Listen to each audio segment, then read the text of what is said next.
You know, there are some people that don't lack feelings at all. They just lack that emotional capacity. And that is something that changes everything. Yes, there are people who are selfish and they want things for themselves, and that exists. But there are way more people who were never taught how to communicate, regulate their emotions, and show it consistently. For a lot of people, there are emotional distance that's not cruelty, it's just a form of comfort, and that's what feels familiar. However, that does not make it okay.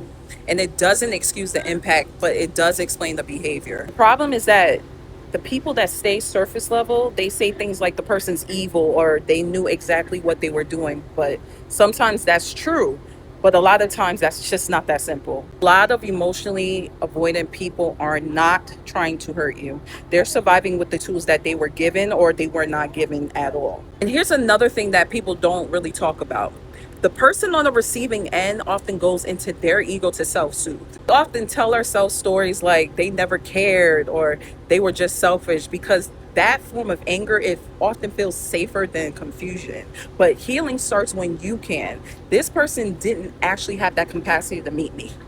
And that's not a reflection of my worth. Understanding doesn't excuse them. It just means that their healing is not your responsibility.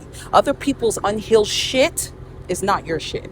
Sometimes healing isn't about the blame, it's all about understanding enough to let go and just move forward.